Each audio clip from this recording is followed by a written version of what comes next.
What's up, everybody? How we doing today? It's kind of weird. I'm usually like a last talk at SAINTCON, so kind of in the middle of the afternoon, a little bit after lunch. Everybody gets some good food and is ready for this. Y'all ready for this? Oh, I don't know if I am. We'll see how it goes. How's it going, everybody? We'll go ahead and get started. I hope everyone's ready. I am Mike Spicer, also Dark Matter on the Twitters. I'm a security senior engineer for a company called Secure Yeti. You might know me from a few of my previous projects in the past, like the Wi-Fi Cactus, the Wi-Fi Kraken, a little tool I wrote called Pcapinator.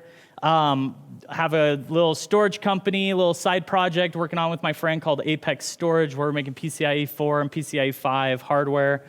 Me and my friend Kitaro, we have the Wireless Shit Show that we do every Tuesday night, every now and then. Just talk about wireless stuff. That's also on the YouTubes. I like mountain biking, running, all those snowboarding. Oh, and of course, Pokemon Go. I feel like that's one thing that got me really into collecting wireless and doing things is playing Pokemon, right? Wireless, got to catch all the wireless. Pokemons, you got to catch all the Pokemons. So anyways, if you want to play some Pokemon and do some raids, we've got some pretty cool stuff happening in Pokemon Go. But that's not why you're here, is it? All right, today kind of have a different take on things. Normally I'm the wireless guy, been known as a one-trick pony here or there, just talk about Wi-Fi and whatnot. Today I thought it would be fun to talk to you about kind of my journey through pen testing through the last year, but also like make it an introduction so that it can be expanded for everyone. So mostly what I want to talk about today is give you a quick introduction into what my take is on what pen testing and OffSec is, useful skills that you should have, and I want to talk about kind of the hacker mindset, identifying targets, figure out those vulnerabilities, the approach that I usually take when I'm on an engagement. I want to then dive into like scanning in depth, and I want to do some demos and show you some of the tools that I want to use or that I like to use. We'll talk about some of the attacks in depth. And then we'll get into some post-exploitation.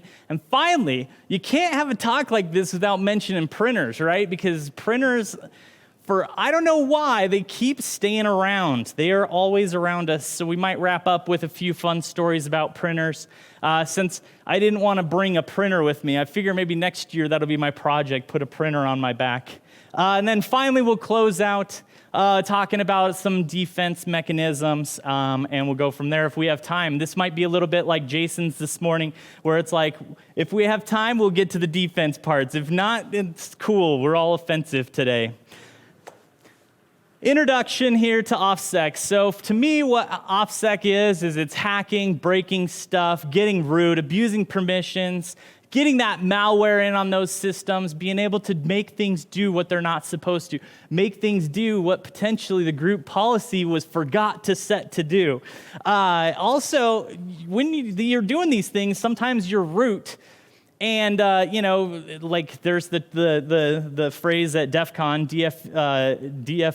I almost DFIU the phrase. Don't mess it up. Or do. I don't care. I'm not your dad. I'm not the one responsible for the systems you're going to be doing. So some of the backgrounds that I think have really helped me get where I am and be able to do the type of engagements and things that I do is probably number one, having like a really strong networking background. So a little bit about my background, I did a wireless internet company down in little old southern Utah for a while some years ago, and that gave me like a really good background in networking. Like, there's nothing better than having customers call you in the middle of the morning or middle of the night because they can't get on their YouTubes or they can't get onto their streaming media. And you start learning how networking can break really fast, and when things are broken, you figure out how to fix it. So I think having a fundamental understanding of network allows you the understanding to how you can fix it. From there, I think another huge important thing, because 90% of the corporate world runs on Windows, and so it just by default, learning Active Directory is going to really empower you, because that's the environments you're going to be hacking in. On all the engagements that I've done this year so far, I think only 2 or 3 out of like 30 have actually had anything that wasn't Active Directory. And those systems were usually like on their own networks or segmented off or there's cloud servers. So whenever you're dealing with workstations, in-office environments, things like that, it's usually Active Directory. Which gets us to the next part. If it's on the internet and it's serving things, 90% of the cloud actually is Linux computers. So another really important thing to learn is get yourself some Linux, Unix, FreeBSD, some things like that. Get some of that knowledge in you. So that way, when you're approaching all of these different pieces of equipment and even doing cloud, you're really comfortable in that environment. Next up, I would say definitely get you some programming chops. So my background is in computer science. I graduated from Southern Utah University. Woo, go T-Birds. With computer science degrees, definitely helped me because you can go through and you can do burp and you can click things one at a time. But when you have a target list of 1,000 hosts, I'm not clicking web pages for 1,000 hosts. I want to script that. I want it to be able to be repeatable. I want things to happen all at once. And also I've found by writing my own tools, it actually will help me be faster. So I would say pick up a language like Python rather. Would be my recommendation for a language to start. Or, hey, I guess everyone's in Go in security now, so go jump on the Go bus. I haven't started learning Go yet. And if you want to get really serious, go learn Rust, because apparently that's the new hotness that is going to be in the Linux kernel now. So go Rust. And then hack tools, just becoming familiar with hack tools. 99% of my job is interacting with different hack tools, which you're going to see today because this is going to be a talk that's more of a smorgasbord of different tools and techniques that I go through and things that I do. And finally, you got to be an expert with Microsoft Office or Google Docs or LibreOffice, whichever one. But you got to be proficient with the word processor. Why? Because nobody's paying you unless you write a report explaining what you did. So, like, make sure you got your reports, your PowerPoints, and sometimes Excel so you can make cool graphs and pivot tables so then people will understand what you actually did to their network. All right, time to think like a hacker. How many of us in here are hackers? What? All of you, raise your hands. We're all hackers. We can all be hackers, every single one of us. It's a mindset. It's who we are. It's the way we approach things. It's not just we're breaking into a system or we're doing something. It's about thinking and being more curious and looking at systems a way that it's not based off of its normal intended use. Another thing to think about, too, is there's so much available out in the world that's passive and freely available to us, and we'll jump into some examples here in a minute. There's so much available free information out there, and we just have to figure out how do we connect these dots. Also, verify things. Don't just trust. Do you think that the firewall is set up right? And it's like, yeah, the rules are in there. But are the rules really doing what you think they do? Have you actually tested them? Also, one thing that I've found over this last year that's been really important is trusting my instincts. When I look at a web application, when I'm doing like a web app pen test, and I feel like there might be a vulnerability, odds are there's something there. There's a reason that's triggering why I might want to dig deeper on something. So trust your instincts, because odds are there's something somebody has forgotten about that you may be able to find. All right, I'm going to give you a quick rundown on the approach, and then we're going to dive into these things a little bit deeper. So number one, the first thing I like to do is recon. So I usually try to approach a target completely passively. How can I find out about that target without them ever knowing I've done anything to them? So this, like I had mentioned, Shodan. This includes Shodan, archive.org, using other social media websites, LinkedIn. Jason showed a perfect example of Instagram, people posting up pictures of buildings, things like that. What sort of recon can you get without actually interacting with the servers or the targets that are in scope? That's what I like to do first. Gather that piece of information, and then from there, I'll use that information to do very targeted active attacks from that point. So for example, we'll look for vulnerability scans, we'll look for banner grabs, and we'll start interacting with web pages depending on the type of engagement it is. Next up is exploits. This is where you've taken your information that you've gotten from your active phase, figure out what things will likely succeed, what things that you can throw at them, and just start throwing things, and hopefully your payloads stick and you can get a foothold, because the next step is to persist. You got to be able to persist in an environment. If you don't, then you're not going to be able to get as far. So for example, I recently was on engagement where I ran into a situation where they had Eternal Blue, was able to get in, was able to get through the machine, and then I got a shell, and then the shell quit. And it just died for no reason. I'm like, is it my internet? Is it this? Long story long, turns out they had a very advanced XDR solution that finally caught on that I had got to it. So it let me do all the bad things, but then as soon as I tried to go even badder, it cut me off. So that was highly frustrating, and it completely destroyed my ability to do further damage inside the network. So persisting is extremely important. Also, you got to get the data out. Having screenshots that you were able to do something is one thing, but you got to also pull the data out. So you got to have some sort of exfiltration. All right, so let's talk a little bit here about scanning in depth. Water is good. With the passive, oh, that thing doesn't sit good. With the passive open source intelligence, what I usually like to do is quietly observe, like I'm watching from afar, figuring out what's going on. So I want to show you a couple examples of what that could look like. And today, our target is going to be SAINTCON. And because I'm super effective at this, I have already made some really dope links for some of my favorite things to do. So the first thing, we might need to zoom this in just a skosh here. I don't know if you see what I did there in the URL, but if you go to web.archive.org/web/ and then */URL and then *, what it's going to do is it's going to show us the entire cache directory of all of the things and pages that this website has had. So there might be something hiding that somebody had left on the website up for a few days or something. Wayback Machine may have crawled it.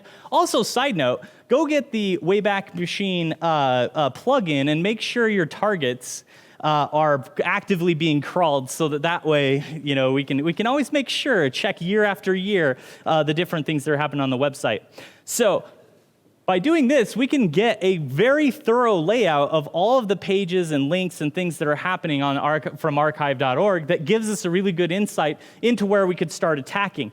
One thing that can happen too is people will forget about things and they'll leave old versions of parts of websites up. So you might even be able to find old vulnerabilities that you didn't know were there from just browsing and crawling the main website. You go to archive.org and it turns out they've left something up here. Like an example would be, I think I saw somewhere in here when I was just messing around. Yeah, like granted, this is SAINTCON and they keep an archive of all of the pages, but let's say they had accidentally left a registration page up. We could look at that old registration page, then cross-reference it and see if there's any sort of vulnerabilities or functions that could be used there. So a little fun little tool for you to go after. The next one that I like is Shodan, of course. I thought I had my Shodan open. Apparently I closed it. Anyways, Shodan.io, If you don't have a user for Shodan, you get quite a bit of queries for free. There's a lot of fun stuff you can do with Shodan. So, like for example, there's a number of we can go explore and we can look at like popular tags. We can look at like webcams, and like we can just quickly find. I like to always look at the. Let's just see what some of the available webcams are. No results found. So I thought I had a thing up anyways, but this is what I like to get to. So we can look at where these different links are coming from, where these ones. Oh, I know what I did. See, I knew this was going to be a problem. I added I added a tab for it. Getting ahead of myself, sweet. And so, yeah, so somebody's probably already crawled and gone through the pieces of information that you might need. So this specific example shows all of these cameras that are publicly accessible, and maybe it's benign, it's not that big of a deal, but sometimes people leave information out on the internet that shouldn't. There's been a number of really fun Twitter accounts. I'm trying to remember, I can't think of who they are, but there's a number of people that are just like Shodan spelunkers that just sit on Shodan all day long and look for interesting things, and then they're like, why is this connected to the internet? Why is this wide open to the internet? I remember when the Eternal Blue vulnerability first came out, Shodan was a treasure trove for script kiddies for people finding those misconfigured systems that were directly connected to the internet. Also, it gives you a really solid starting point for your target. So you can go ahead and enter your IP address of whatever your IP or IP range, and you can get a really good idea. And they have some historical data too, so you can see what some of the things that have been active, what sort of ports might have been opened that you might be able to still reach, or that may have gotten shut down or misconfigured, or maybe it's a server that gets, or a computer that gets turned off every night, or every day something happens. So I would always start with Shodan and check that. Here's the archive.org. See, I knew there was something about a registration. It was in my brain. I just took the screenshots. Anyways, so the archive.org stuff, that can be really interesting, especially when you can look way back into a company's history that when maybe they didn't have their website as secured as they should. Another one that I absolutely love and I'm a huge proponent of and have the jacket on today, wiggle.net. Any war drivers among us? Any war drivers? A few of you. Okay, so what everyone needs to do is, first, if you don't have an Android phone, go buy a $50 or $70 Samsung S7 or S9 on eBay. Then download wiggle.net on it. It doesn't work on Apple. That's why I'm saying you have to have an Android phone. And then what you can do is once you have it open, you can just start collecting Wi-Fi. And then you score points. You can get on a leaderboard. And then you can beat me. And then you can go on Twitter about beating me. And then it's not hard, apparently. So what Wiggle is a collection of wireless networks that people have net stumbled from all over the world. Over DEF CON, there was, 20 million, I think, new networks that were discovered during the time frame around there. There was a worldwide war drive competition, so a lot of people got together, scanned these wireless networks, and what you can do with that is... We're going to come into here. So over here, I've been running one of my most favorite softwares of all time called Kismet. If I can push the right buttons here. So Kismet, I'm throwing a lot of things out here. If you've seen any of my previous talks, I've talked a lot about Kismet. Kismet is a wireless analysis tool. So what it allows us to do is it's capturing the Wi-Fi right now. So I just have a laptop sitting up here with a wireless adapter attached to it, and I'm just gathering Wi-Fi. And so I'm specifically looking at some SAINTCON Wi-Fi. Let's see. Let's look at some of the SSIDs that people have been beaconing while I've been capturing. I feel like Bike Fam, that one should be a fun one. Let's go, we're gonna go to Wiggle now. So what's happened is somebody's device has beaconed out at some point and said Bike Fam. And what I'm going to do is because that's kind of a little bit of a unique one. If that's your network, I'm sorry. I mean, you're the one that beaconed it, so not my fault. We're just gonna go ahead and just come to Wiggle. We're gonna search the map here. And we're going to search for just the SSID called Bike Fam. Actually, let's just do a basic search because that'll make it easier. We're going to do Bike Fam. Was that what it was? I do believe so. Bike Fam, just like, oh, no E on that one. Even better. So the more unique the SSID, the easier it is to try to find. Let's see if anybody's wiggled it. Maybe we'll go to the advanced search here. Might have to choose another one. This is all on the fly. Who knows what we're going to find. Looks like bike fam is not. Let's try with the E and see if we can find something there. If not, we'll do SAINTCON because I know that one's there. There we go. Hey, look, we found some bike fam. I wonder if any of these are close to us. It looks like the most recent one was 2020. And look at there. It was actually in Draper. I'm not going to zoom in too much because this could probably be somebody's house. That was beaconing. So somebody literally just beaconed out from their phone. I collected that with my laptop now, and then I'm cross-referencing it with all of these people who have just war-driven. And it may have been me, because I've driven a little bit around Salt Lake. It might have been Conf. It might have been my friend Kim. It might have been any one of us that was the one that actually gathered it. But as you can see, we're combining these multiple data sources to get some intelligence on it. So let's say you're on an engagement, and you know the SSID of the engagement. You can go to Wiggle, you can look at the physical layout, you can look at what the wireless networks look like, because odds are there's probably been somebody that stumbled the wireless network somewhere. So I just am zooming out here to give you an idea of how many networks that have been stumbled around the US. And it's not just in the US, it's actually worldwide. So, yeah. So go Wiggle, go get involved with war driving. It's fun. It's super helpful for people like me for the cross-referencing. It could be helpful for you for cross-referencing, finding out what your things is. It can also give you a good justification for using very generic wireless SSIDs like FBI surveillance fan, because there's millions of those. So that's Wiggle. It's a great starting place for doing assessments, especially a wireless assessment. If you're going to go through and do some pen testing, gives you an idea of networks and also what the capabilities are too. One thing I kind of glossed over, let me just jump back one screen here. When we did this bike fam, we can also see what the wireless security is. Go gadget. Load. So, like, for example, if it's WPA2, we already know that we could probably deauth, we might be able to get a handshake, and we could then try to crack it. So I'm already ready to go with what I could do to attack that network, and I haven't even stepped foot. I haven't done anything other than passively collected data, passively scanned, gone to a website, and you have no idea that I've just done this reconnaissance on you. Let's see, anything else about Wiggle? It's awesome. Go use Wiggle. Go use Kismet. Freaking wireless tools are amazing and super helpful. Hey, I kind of combine these two. Man, I'm kind of all over the place with this.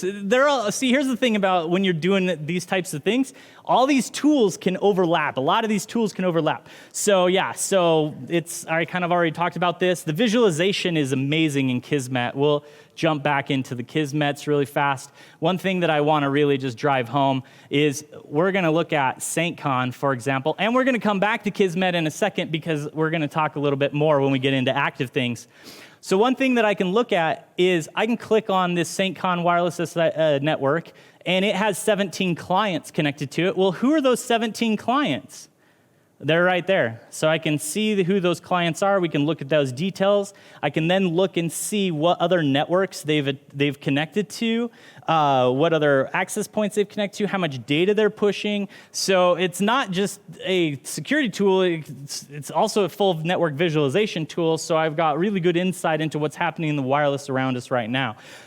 So again, super helpful for things we're doing. And again, it's completely passive. I haven't done anything active. One other note with Kismet, since we're in here and I see it popping up, this red means that we've captured a handshake. So that means that somebody, while I've been talking, has connected to the SAINTCON, and we all know what the password is, SAINTCON 2022, right? It's a shared password, whatever, it's not a big of a deal. But I didn't have to do anything to capture the handshakes. So now I can click download PCAP. I've now downloaded the PCAP file. I can then push that over into Hashcat, and I can start cracking that network if I didn't know what it is. Without even doing a single attack, all I had to do is just be in the environment and watch somebody connect to the access point.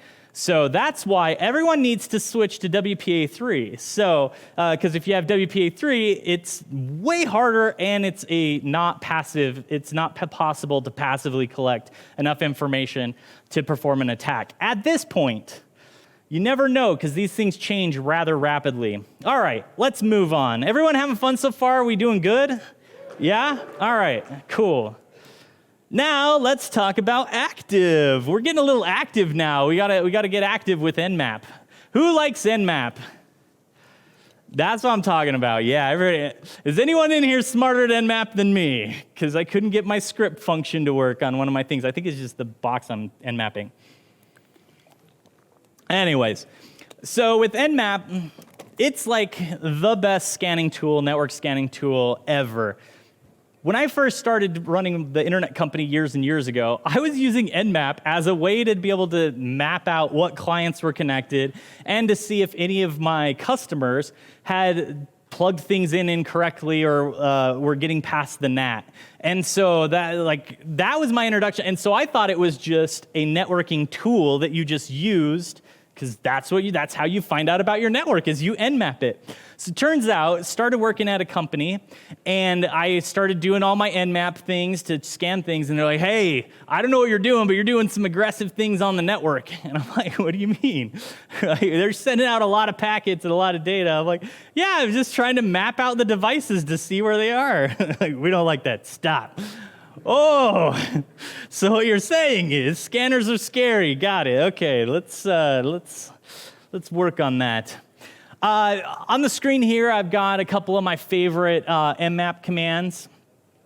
One of the problems with running Nmap, I do some live demos of it. It takes a minute to run to come back with some info. Hey, why don't we start one while I'm talking, because that'll be interesting.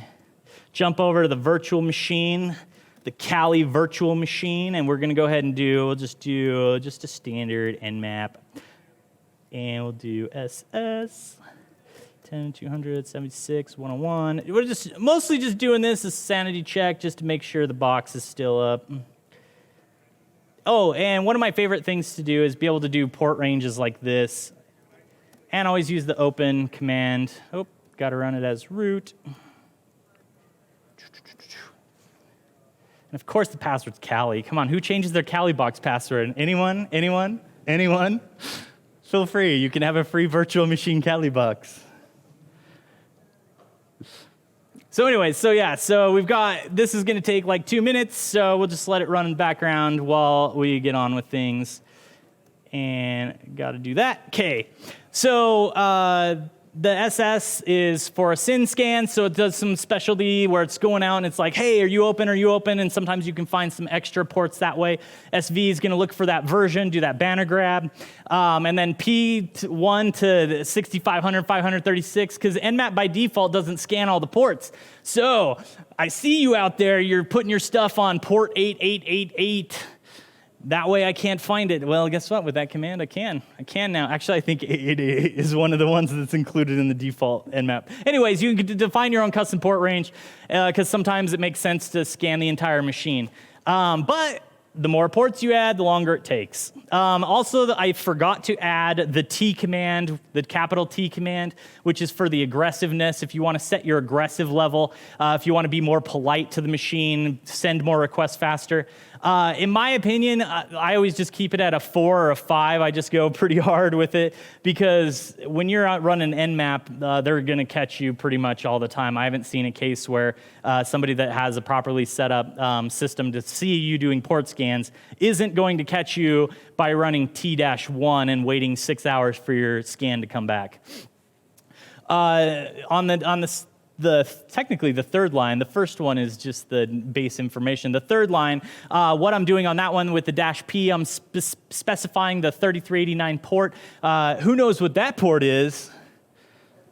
RDP, our favorite, right? We love the RDP. Capital P, lowercase n, that's going to go ahead and skip the ping. Make sure, what it does typically is it looks to see if the host is online before it does port scan. Well, a lot of networks will filter ICMP requests, and so the -P goes ahead and says scan the ports anyways. I like to always include that -open. It's actually --open. That was a typo, so tac open. I like to always include that, so then I'm always getting results back that are the open ports, because I don't really care if it's filtered or closed, because that just means I can't do business with those ports. And then the next command is my most favorite command. I really only know what the V's mean in that. It means verbose, verbose, verbose. And basically what's happening is that's going to output to an XML file, and then the XSLT proc is going to take that XML file that was created and turn it into an HTML web page. So this is nice because when you're doing Nmap scans, you can go ahead and have it in a nice web page, and then you can copy and paste that out into a report. And so sometimes it just makes life easy. So if you're finding yourself needing HTML from your Nmap scans, go ahead and jot down that middle one. Then the script command. Nmap isn't just a port scanner. It is a full scripting and vulnerability scanning engine. I'll talk about more of that on the next page. And you're not getting a live demo of that because I definitely couldn't get it working with the lab environment that I'm using. And on the bottom, that's just an example implementation of using that script. Here's just a list of the scripts that I searched that had SMB in the title. So these are a number of different things that you can use within Nmap. You haven't left the Nmap tool, and you can do SMB enumeration, so you could look for work groups, you could look for shares that are available, you could look for domain information, you could do all sorts of things, including even vulnerability scanning, like there's the MS17010 Eternal Blue vulnerability that's built into Nmap 2. So let's say you want to scan your network and see if you have any of those devices on it, you can do that as well. So it really is just an incredible tool, and like I'm sure there's entire books that have been written on its functionality, and I haven't gotten past the man page. And obviously, when we're talking about scanners and stuff, real quick, let's just jump back and see if it finished. Yay, it finished. So look, on this little network that I've got here. Oh, side note, for the demos and stuff that I'm using today, I'm using TryHackMe. If anybody needs to like upgrade their security skills, TryHackMe is dope. They're not a sponsor, but oh my gosh, they are freaking awesome. Would love to work with TryHackMe if anyone out there in camera land does TryHackMe stuff. Anyways, TryHackMe is really cool. There's really cool lab environments. It's all capture the flag based. It's an amazing learning platform. It's like $10 a month for the premium. So freaking cheap. And you can spin up VMs. They have all the tutorials to get connected. So anyways, I'm using TryHackMe's Active Directory lab, pentest lab for my demos today, just because setting up labs is hard. And I wanted to get straight to the hacking, so that's where we're at. So anyways, we come through and we're looking at the different ports that are open on these machines. This machine here is is our domain controller.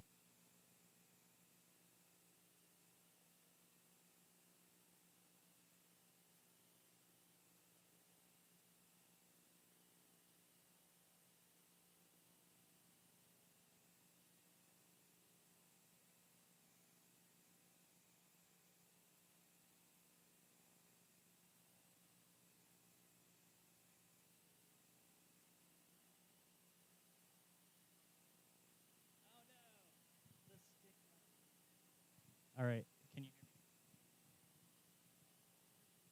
me? Hello, hello, hello, hello, hello, test, 1, 2, 3, test, test, test, test, test, hello, hello, check, 1, 2, 3, little bit, audio, audio, can you hear me in the back? Are we good? Thumbs up? All right, cool. Okay, this is gonna be interesting. I feel like I'm about to do some karaoke up here, all right? If we start, anybody want to turn a song on? What, Vanilla Ice? No, thank you. That one's too hard. I've tried it, it's terrible.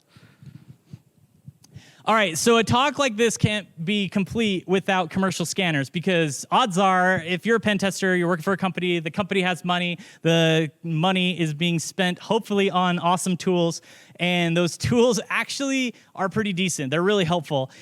So like, for example, Nessus by Tenable, or Tenable Scanner is pretty handy, pretty nice to have.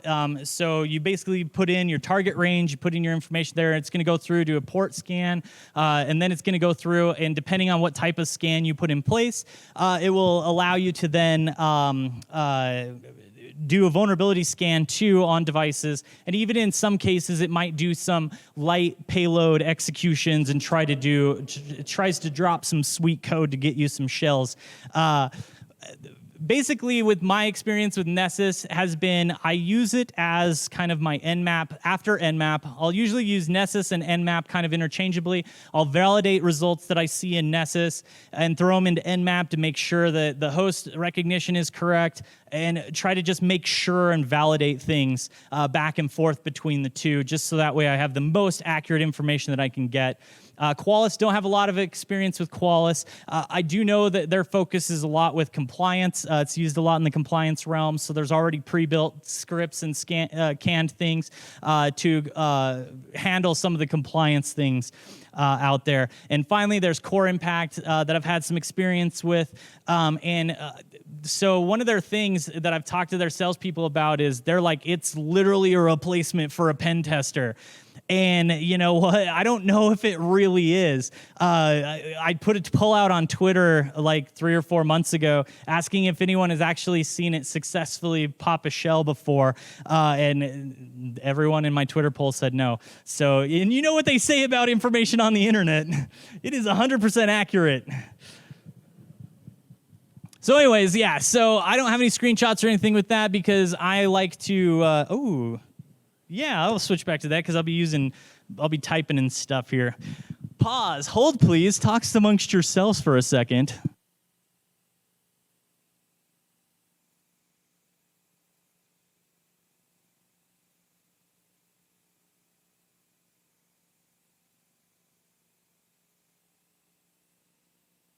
Okay, let's check. Hey!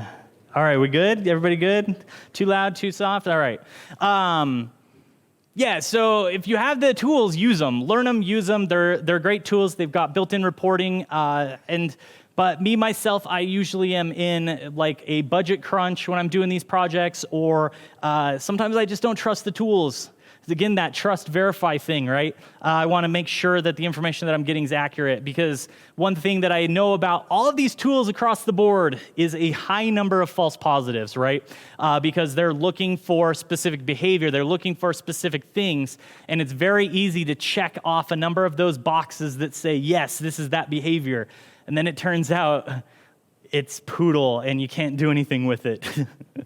So, all right, let's talk about some attacks in depth. So these are the areas of the attacks in depth that we'll cover today. Got about 24 minutes left. Let's see if we can burn through these. So Microsoft Active Directory. So basically, these are like the key tools that I've been like using frequently recently that have just been like my go-tos for everything that I'm doing. So in Microsoft Active Directory land, it's Responder, CrackMap Exec, and Metasploit. Over in the web land for doing web engagement stuff, it's Burp. And I put GoFuzzer and drbuster because the tool that I'm using is actually called FFUF. It's actually built on top of GoFuzzer. And then in some cases, I just use like Chrome's dev tools and have been like had a lot of success with that. And then other stuff is wireless. We're going to talk about some wireless attacks in here. And then finally, the last attack is you got to attack those hashes with Hashcat, be able to get those yummy hashes cracked. So let's talk about Responder. So Responder is a tool, it's been around for ages. I feel like the first Responder talk I saw was like at DEF CON in like 2012 or 2013, maybe even before that. But it just still works. It literally still works. Basically what's happening is whenever you're on a network, there's a lot of different ways on a Microsoft Active Directory network. There's a lot of different ways that a computer is trying to get access to a resource, right? And so what it's doing is it's going to say, hey, are you this resource? Are you this resource? And depending on the configuration of the network, if they have it incorrectly configured, or if they're using MDNS, or if they've got LLMR enabled, or if they're using different versions of SMB, what's going to happen is that information may even be put on broadcasts and sent out to the entire network for a request for name resolution. And what's going to happen with Responder is it's going to say, hey, I am exactly who you're looking for. You are the right place. Come to me. I don't care even what credentials you send me because I'm going to give you everything you want.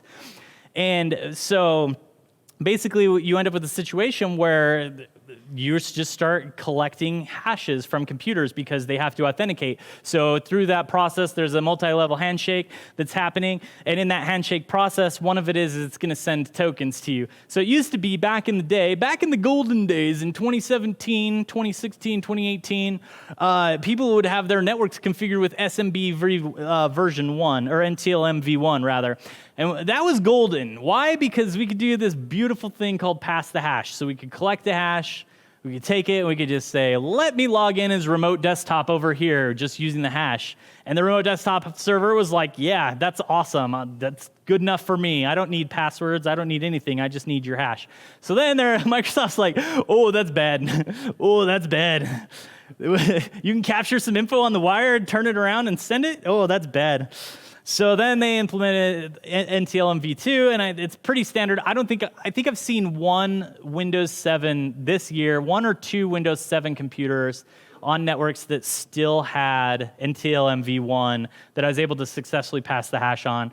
Other than that, the vast majority is NTLM v2. So what's happening now is it's like, oh, we're sending you a beefier version of this hash, so now you can't get in.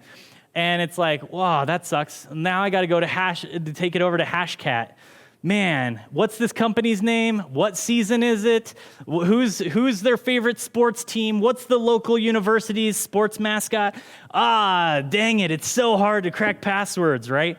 And so then from that point, able to get in, be able to crack some passwords. On average, I'd say this year, I've been doing about 20 to 25% of user bases that I've been able to crack passwords from NTLM v2 hashes. Why? Because people are using predictable words. They're using things that are guessable. Okay. So real quick, I wanted to jump over here and just give you a show of responder. So let's see. Oh, screensaver. Oh, come on, Callie. You're killing me, Smalls. You're killing me. Come on. Come on. Of course. So the one thing too, so with responder running I was going to run it in the background, but apparently my box is sleeping. Oh, it's actually rebooting. That's great. Jeez. Did you really? Hey, don't worry. There's a tool for this. Restore snapshot. Yay! So while we get this back up and going, we'll restore this snapshot and we'll get back here. The next tool, but first, I want to talk about in the next active attack is crack map exec. Crack map exec. Man, that is hard to say. I'm just going to call it CME for short. How many of you have heard of crack map exec? Oh my goodness, there's only like 3 of you. Okay, so how many of you work on networks that have Active Directory? Okay, that's the vast majority of you. Okay, your homework is to go run crack map on your work network when you get home. It's gonna be amazing. Okay, but first, make sure you know what your company's password policy is. Or in your pen testing, you also want to make sure you know what the password policy is. Why? Because CME is a devastating tool. It can do so many things. It is the amalgamation of about 20 other tools built into one. So what is it, you ask? It is a vuln scanner. It can look for zero login. You got NOPAC. Could do petit potom. You've got the SMB protocol stuff it can do. It can do full enumeration. It can do password spraying. It can do spidering. It can do command execution. It can do LDAP stuff. It can do curb roasting. It can do authentication. It can do, there's like 10 other things you can do with that. WinRM, you can do all sorts of authentication, spraying, command execution in a WinRM. It also has support for Microsoft SQL Server, so you can interact with an SQL server. Because here's the thing in Active Directory environments, when you get creds for something, resources are shared, right? And so resources, if you get a developer's password, developer has access to the domain, they also have access to the Microsoft SQL Server. It's like, oh my gosh, we can now attack both of those things. Also, it has some SSH stuff, and of course, it has remote desktop protocol stuff into it. So CrackMap is an insane tool that just is full of all sorts of fun things. Here's some of the typical usages. So it starts with CME. Also, depending on how you install it, you might have to use CrackMap exec, the full word. For me, I always alias it to CME just because I hate typing so much. Then you've got your type. That's the type of attack we talked about for the protocols over here. It's going to be SMB, MSSQL, RDP, LDAP, WinRM. And then from there, it's going to have your IP or hosts. And one thing that's amazing about this tool is if you look through some of the examples that I'm posting here, you can see you can pass it a text file of targets, users, and passwords. So like you literally could just load this with all sorts of goodness and just go crazy after it. And let's see, the second command down, the -pass policy, that's the first command I always run on a network, so that way I can understand what the password policy is. Because when you start password spraying, when you start doing stuff, the last thing you want to do is get locked out of your systems. Alrighty, let's see if we are back up. Hey, what do you know? Save the day through snapshots. Whoever came up with snapshots is brilliant. Let me get my VPN reconnected. Here's how easy, just a real quick plug for TryHackMe. Again, this is just me being fanboy of TryHackMe. Here's how easy it is to use TryHackMe. You already download the VPN profile, just do OpenVPN, and then your OpenVPN profile you download, and just like that, you are connected. Let's verify 10.200.72.101, I think it was. I'm going to have to cheat. My brain is not remembering. 76. Oh, I was so close. So close. 76. And yep, we're back up and going. Okay, so while we're up and going, I'm just going to go here and start responder, and let's see if we can get some hashes in the meantime. Also, is this screen too small? Do you want me to make it a little bit larger? I heard a yeah. I had a sneaking suspicion as such. I always say whenever I'm presenting it, I'm going to grab a mouse. Yeah, that would be way too easy. I hear you with your shortcut keys. Okay, so basically what's happened is to run responder, I know we jumped over this in a couple of slides here. Right here, it comes default with Kali, and the default one runs pretty well. There is some advantages of using some of the newer versions. So you just run it responder-I eth0, and you have to run it as root. And the reason is because it runs in promiscuous mode so that it can capture all those packets to see if anybody's listening. And then there's a couple of different parts to this. So it's doing poisoners on LLMNR. So basically, anytime there's an LLMNR packet that's being sent on the network, it's going to respond to that. We've got NBTNS, which is going to be broadcast. We've got NDMS. We also have domains. So if there's DNS, so if there's any DNS requests that get sent, it's going to try to poison those as well. And I don't have DHCP enabled. This also has an HTTP server. So let's say they actually navigate to my IP address or my domain name that I'm passing to them, that I'm poisoning, they'll be prompted with a website that allows that says, hey, you're trying to authenticate on the network, type in your username and password. And so there's another way. Oh, side note, this year learned a valuable lesson too, this WPAD proxy. It turns out one of the engagements that a friend of mine was on that I was helping with actually accidentally had the WPAD proxy enabled, and their organization used WPAD for everything, and so it actually had poisoned and misconfigured the entire network. So pro tip, don't run all of the tools all at the same time because it can go bad. And the other thing too is with Responder is I wouldn't recommend just leaving it on and letting it sit overnight. Be very targeted with it because it is poisoning, it is man-in-the-middling, it is injecting. It could cause some issues with network and infrastructure. So we haven't captured any hashes yet. I don't anticipate any hashes. I should have brought this up sooner, so I apologize for that. In the meantime though, let's get to some CME. I'm just gonna call it CME. I'm done talking until I say CME. And I have some fun little cheat sheets over here. It's all about the cheat sheets, y'all. Okay, so this first example that I'm gonna give you is what I'm doing with it is, we'll paste that in here. So I already have a list of the SMB hosts. So I've already done my Nmap scan. We did that Nmap scan, we crashed, we don't have it anymore. So basically I'm Nmap scanning and I'm going through and I'm looking at all of the hosts. And I'm going to attack those hosts now. And I'm going to attack those, and I'm going to cheat because I know the passwords change me 123.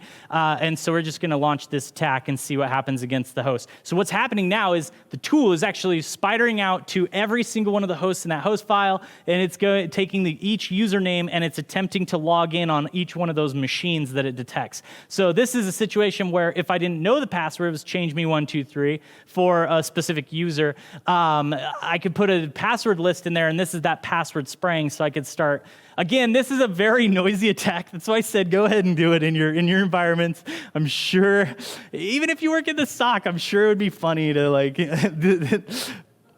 mess with the guy sitting next to you. So yeah, and then we get this really cool feedback here. It tells us what the attacks are, which hosts it are, has the resolved SMB name, the workgroup name, or the domain name of the device. And right there, we just got a plus sign. That means we got a positive hit on Holly Pal. Sorry, Holly Pal, you should change your password. So now that we got that, man, where does the time go? Okay, now that we got that, we're gonna kind of skip ahead a little bit. Push the right buttons here. We did some crack map. Let's do this real quick.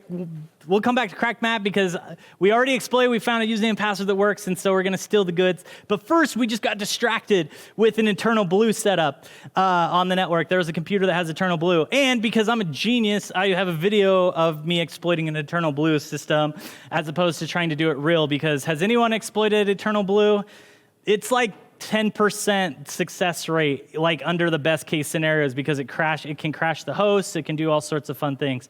So this is Metasploit. Metasploit, another module that's, or an application, a toolkit that's super powerful that allows you to have just all sorts of payloads and attack. In this specific example, I could only get the PowerShell, the PowerShell one to work. So we can see this is the configuration options. We've got the host is 10.10.99.122, and now it's sending the payload and it's trying to attack it. And this type of attack that it's using is for the payload. It's actually opening up a remote shell on that server. So I couldn't get the reverse shell to work. Normally, let's say it was behind a network or something, you wouldn't be able to connect back in. You would need a reverse shell to come back to your command and control server or something like that. But in this example here, basically now I'm connected in and I am the system, NT authority system. So once your system, there's a lot of things you can do. You can add yourself to the local administrator group. You could probably RDP into that system now. We could use that as a pivot point to something else, and then work on trying to get domain admin. So just wanted to have a huge plug for Metasploit. Metasploit's been fun. Go learn Metasploit. There's a lot of value in doing that. And this is one of the challenges for Try Hack Me. So jump into Try Hack Me, go to the Metasploit modules, and you can go through those and you can learn all the fun things that there are to do in Metasploit. Metasploit, you can actually use it as a scanner, you can use it as exploitation, you could use it as like your command and control. There's a lot of power that's in that. This is just a super quick gloss over on the Metasploit.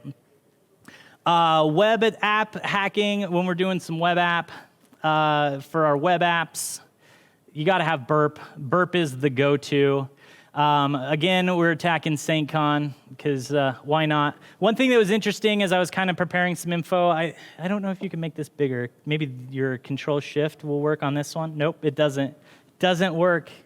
One thing that I was looking at here is I found, because the conference is sold out, we found out it was sold out, but there's this transfer page, and then there was another page too that I thought was pretty interesting. It's a put me on a list page, and there isn't a CAPTCHA. So you can send it to repeater in proxy or in burp. You just right click, send a repeater. It just takes the exact command that you have, sends it into the repeater. And now we can just make a big list for Troy to go look at, or Seth, I guess, somebody to look at. So it's me, hi. Let's just put hi Seth in here and see if anyone, hi. See if they look at that list. Let's see. Man, you know what? We could turn this into a hands-on training course, couldn't we?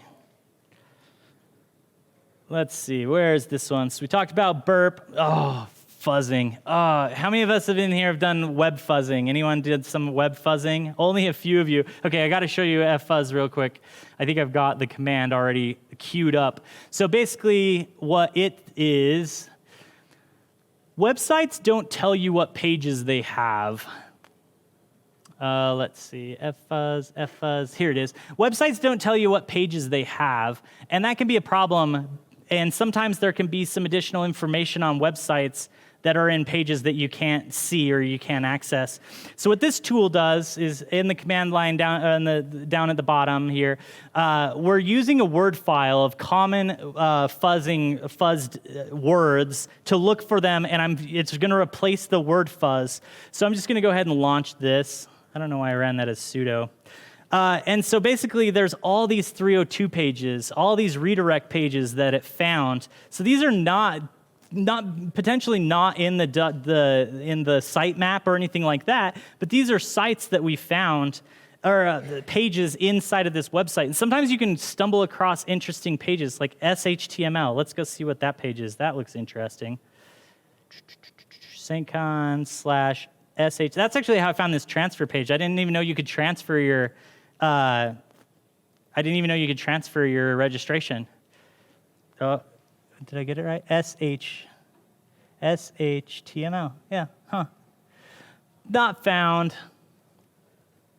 And that's how I found the, let's see, what was it? One of the other pages. Set, maybe? I think it might be mad at me now. SAINTCON's like, you are attacking our website. You are blocked. We're giving you all the three. Oh, I know what I did. It's 302 redirecting because I didn't use HTTPS. I know it. That's what's wrong. Okay, now let's see. Let's find one real quick. Transfer. See, there's the transfer. That's how I found the transfer page. Ooh, dev. Dev sounds fun. Let's see what dev is. Oh, that's on the register page, not on the main SAINTCON page. Dev. Oh, maybe it was on this one. Oh, yeah. So, oopsies, I may have just found the dev screen. Oopsies, sorry, Seth. Okay, moving on. That's a fuzzer. Wireless, we already talked about wireless, so there's some fun attacks you can do with wireless. Aircrack is the bomb with that. Basically, the goal is capture those handshakes, crack those handshakes. What's everyone going to do when they get home? Besides the crack map stuff, give you a hint, WPA3. And then Hashcat, we only got a few minutes left here. Real quick, just want to go over some of my favorite commands in Hashcat. You got the dictionary attacks. Obviously, if you're using Kali, it's built in, the Rocky word list. There's a whole bunch of word lists already built in that they download for you. If you go to GitHub and search word lists, people have huge treasure troves of password word lists that are really good. And then I like doing mask attacks. That's the TAC A3. And basically, you set up what that is. The example there, the AAAA, is all characters, including non-printable ones. But you could do L for lowercase. You could do N, is it N? Yeah, I think it's N for numbers. And so you can do kind of an arrangement so you're not brute forcing passwords based off of the entire character set. The whole idea with Hashcat is how do we reduce the number of cracking attempts that we're doing. And then the bottom one is my most favorite thing. Take a dictionary that you've got, and sometimes people will change things up and do leet speak. So what this does is this takes an existing dictionary and transforms it, in this case, all of the characters to leet speak, and does the permutations of leet speak too. So I've been able to find a number of passwords because I've heard a lot of examples of people giving advice on password security by just replacing letters with numbers, but then they still use like a 6 or 8 character long password. And so it's like I can find it with leet speak because that's what that process is. Yeah, come talk to me afterwards if you like Hashcat or any of the things I've talked about. Feel free to come talk to me. So for post exploitation, we got crack map. I'm going to try to jump over to crack map here in 2 seconds so I can show you one of the spider things with it. SSH. I would say be super proficient in SSH because you can get around networks, get around firewalls, work around like very restricted environments. If you can SSH into a host, the TACD is the dynamic, so then that you can use it as like a proxy and access everything inside of a network.